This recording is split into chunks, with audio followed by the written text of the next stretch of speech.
هل عمرك سمعت بدولة اسمها أندورا؟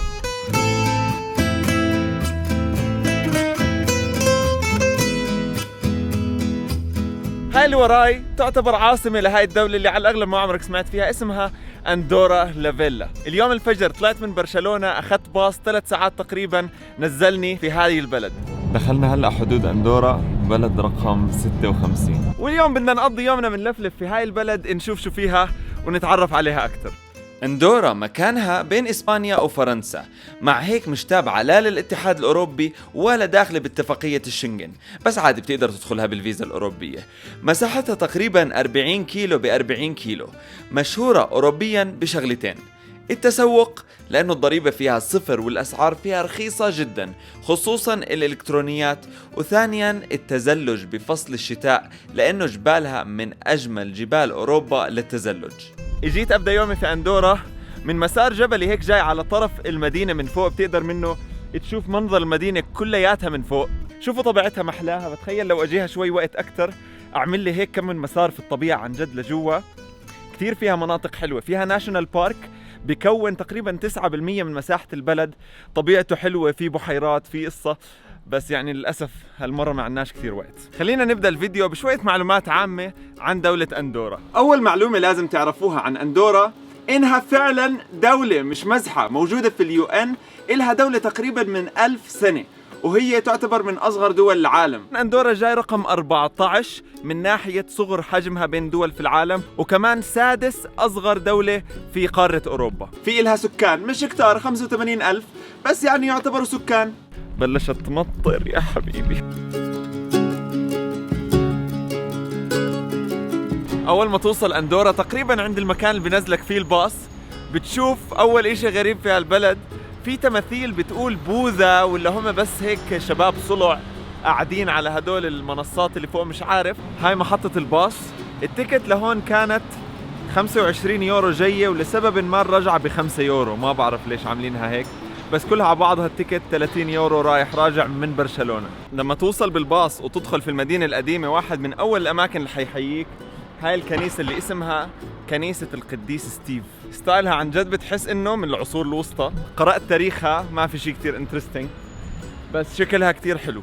إذا بتدخل في حواري المدينة القديمة بتحس حالك في قرية من العصور الوسطى. شوفوا الحجر اللي مستخدمينه، كيف عاملين زقاق صغيرة وفي ساحات هيك جاي بنص الزقاق. وتحية لأندورا وكتير مدن أوروبية اللي بحطوا نوافير تشرب منها في المدينة، لأنه بريح والله كتير من إنك تحمل معك مي وتغلب.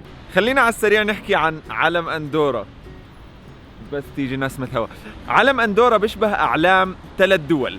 خلينا نشوف مين الشاطر اللي حيعرف شو هاي 3 دول. معكم ثانيتين، يلا اكتبوا في التعليقات. 1 2. الدول هي تشاد ومالدوفا ورومانيا، تقريبا نفس الألوان لكن بيختلف العلامة اللي في النص.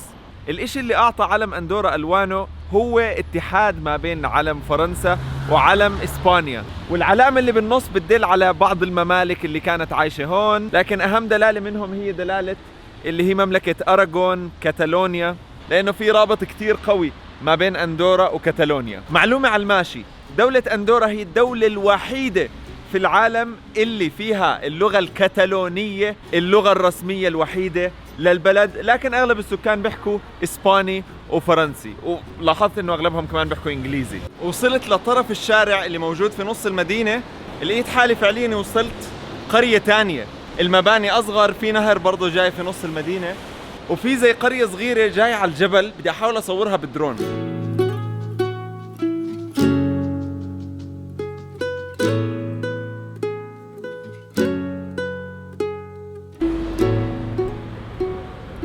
دخلت على محل ببيع سوفونيرز عشان كالعادة زي كل بلد لازم أشتري ماجنت. وعلى سيرة الشراء إلي فترة عم بطلع حتى بدون محفظتي من البيت. عندي هاي الإسوارة، أكثر من حدا منكم سألني عنها على ستوريز انستغرام.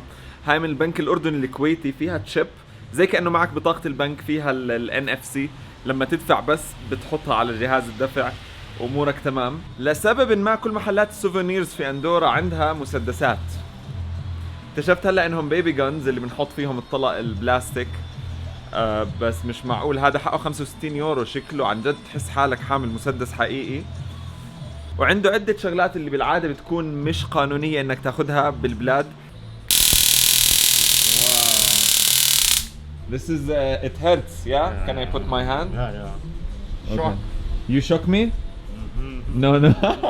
بالنهاية هل مستاهل تزور أندورا؟ شخصيا شايف انها حلوة بتستاهل الزيارة، لكن مش مستاهل تجيها لحالها. يعني اذا جاي برشلونة حلو تطلع من برشلونة رحلة يوم يومين على أندورا، حتى ممكن اذا معك سيارة تلفلف في البلد فيها قلاع، لكن انك تجيها لحالها مش مستاهلة. واذا قررت تيجي احسن تيجي بالشتاء وتعمل سكيينج وجهز كرت البنك، لانه التسوق هون كتير رخيص، بالتالي ممكن تعمل وقفة في أندورا بس عشان تتسوق.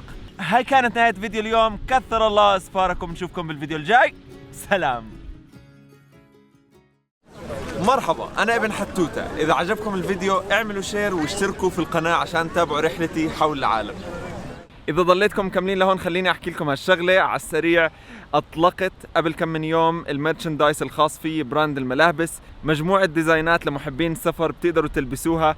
بلشنا بديزاينين خفاف، كثر الله أسفاركم، الجملة اللي كلياتكم بتحبوها أتوقع، والثانية اللي هي نسافر لنقع في الحب. تقدروا تدخلوا موقعي ابنحتوتة.com عشان تشتروا إذا بدكم تشتروا، وبس.